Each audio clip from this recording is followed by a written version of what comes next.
Oke, ini yang unik. Terus kita belajar lagi sekarang. Nah, ini tadi yang saya sebut, ini yang khas, berbeda, karena yang menulis novel ini seorang ulama. Maka menurut saya ada unsur yang kuat sekali dalam tenggelamnya kapal Van der Wijk ini. Selain budaya Minang adalah, bahasa saya, keterlibatan Tuhan. Bagaimana kita menghadirkan Tuhan dalam kehidupan cinta kita. Itu yang mungkin tidak mudah ditemukan dalam novel-novel yang lain, khususnya kita ya yang muslim, karena Hamka kan ulama. Ada banyak sebenarnya bagian-bagian dari novel itu yang menunjukkan hubungan antara laki-laki dan perempuan, menerima bahwa cinta itu fitrah, cinta itu anugerah. Tapi Hamka mengajarkan kita bagaimana mengelola cinta itu agar tidak nabrak norma-norma agama. Bahkan kalau teman-teman nanti jeli, mungkin ada yang ingin pakai jadi bahan skripsi, kalau sekedar budaya Minang, jadi tentang budaya Minangnya yang agak keras sehingga membuat Jainuddin dan Hayati susah, itu di beberapa bagian novel itu ada nada kritiknya.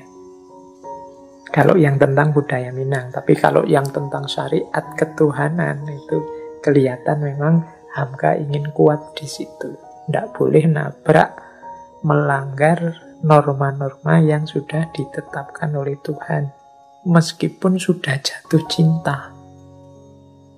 Nah, ini ada kalimat, misalnya ini doanya, keluhannya seorang Hayati ketika dia merasa jatuh cinta kepada Jainuddin setelah Jainuddin menyatakan cintanya.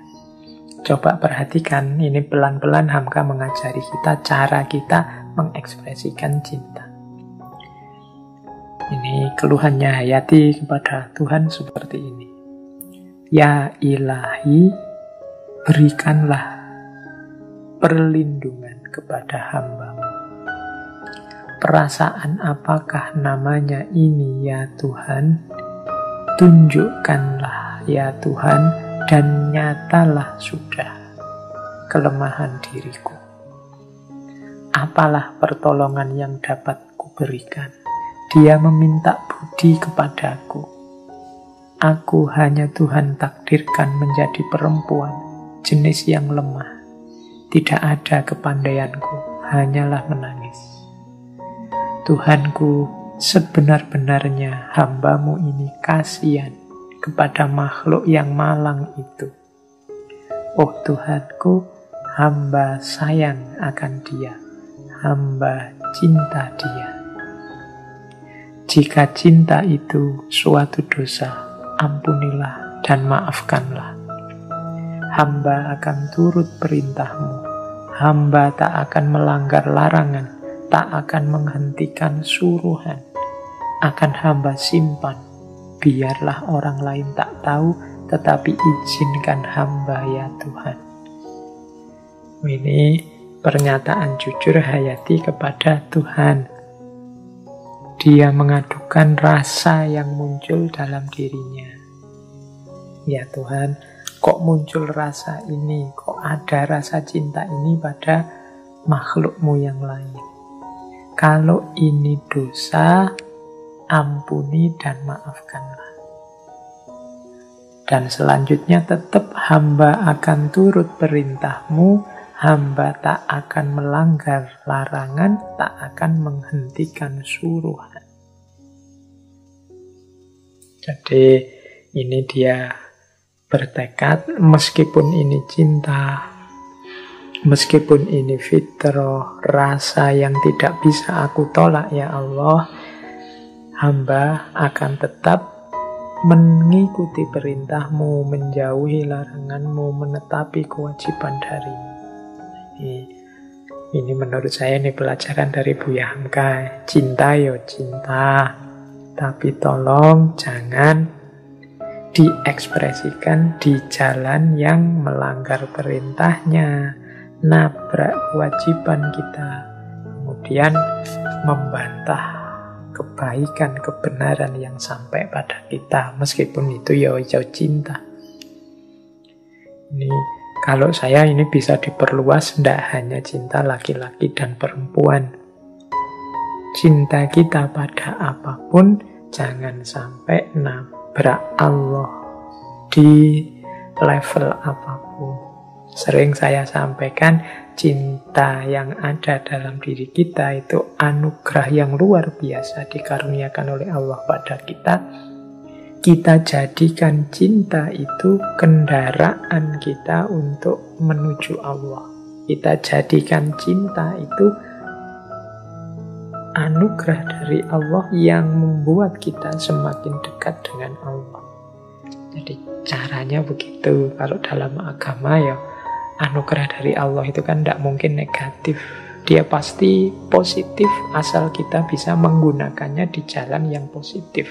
Maka mendapat anugerah apapun, harta, kepandaian, kesempatan, kekuatan, kekuasaan, termasuk cinta, semoga bisa kita gunakan untuk semakin mendekat kepadanya, kepada Allah.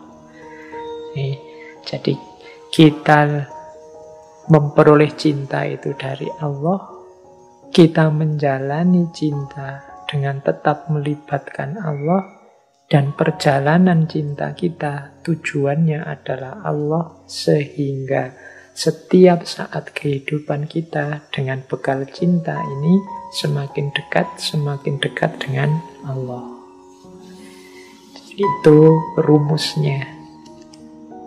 Kita lanjutkan lagi bagaimana cara melibatkan Tuhan, melibatkan Allah dalam cinta. Nah, kalau tadi kalimat-kalimat dari Hayati, sekarang kalimat-kalimat dari Jainuddin.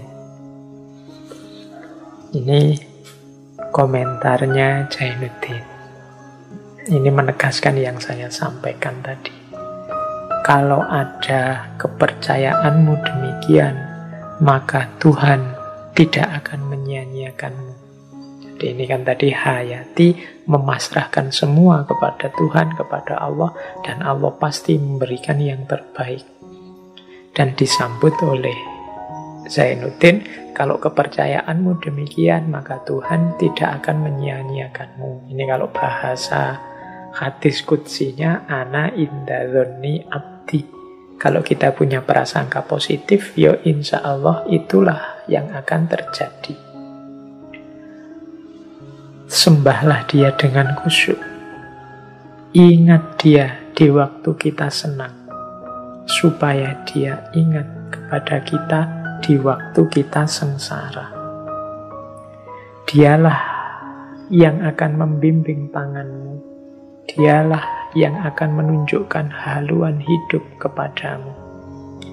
Dialah yang akan menerangi jalan yang gelap. Jangan takut menghadapi cinta. Ketahuilah bahwa Allah yang menjadikan matahari dan memberinya cahaya. Allah yang menjadikan bunga dan memberinya wangi. Allah yang menjadikan tubuh dan memberinya nyawa. Allah yang menjadikan mata dan memberinya penglihatan. Maka Allah pula lah yang menjadikan hati dan memberinya cinta. Jika hatimu diberinya nikmat pula dengan cinta, sebagaimana hatiku, marilah kita pelihara nikmat itu sebaik-baiknya. Kita jaga dan kita pupuk. Kita pelihara supaya jangan dicabut kembali oleh Tuhan. Cinta adalah irodat Tuhan, dikirimnya ke dunia supaya tumbuh.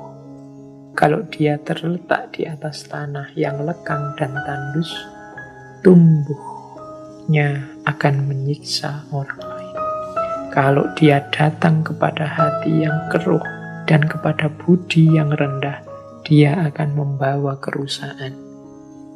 Tetapi jika dia hinggap kepada hati yang suci, dia akan mewariskan kemuliaan, keikhlasan, dan taat kepada ilahi. Jadi inilah caranya kita melibatkan Allah dalam cinta kita. Berarti caranya apa? Kita hidupkan cinta sesuai dengan jalan yang diridhoi oleh Allah. Jangan sampai kita sembarangan sehingga cinta itu oleh Allah dicabut kembali. Ini boleh jadi bahan refleksi kita. Misalnya kita jatuh cinta, sekian lama sudah berjanji sehidup semati. Kok tiba-tiba rasa cinta itu rasanya kok semakin berkurang atau bahkan hilang. Mari kita refleksi, jangan-jangan cinta itu kita hidupkan dengan cara atau di jalan yang tidak diridhoi oleh Allah. Dengan jalan yang membuat Allah tidak berkenan. Yus, teman-teman ngerti sendirilah seperti apa jalan yang Allah tidak berkenan itu. Sekarang begitu menggebu-gebu, besok kok tidak ada rasa lagi ya. Dekat denganmu, melihatmu sudah tidak ada getarannya lagi. Jangan-jangan itu isyarat cinta di dada kita, di hati kita sudah diangkat oleh Allah. Karena kita salah menggunakannya. Kita, kalau dokter itu kita malpraktek, salah pakai, jalannya keliru, semakin menjauh dari Allah sehingga Allah mencabutnya.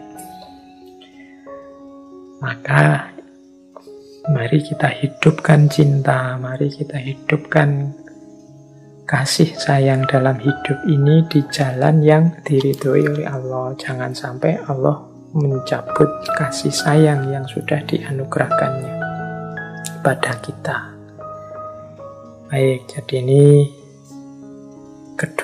hikmah kedua yang bisa kita ambil. Tadi hikmah pertama tentang cinta dan rasa kasihan, sekarang tentang cinta yang melibatkan Tuhan.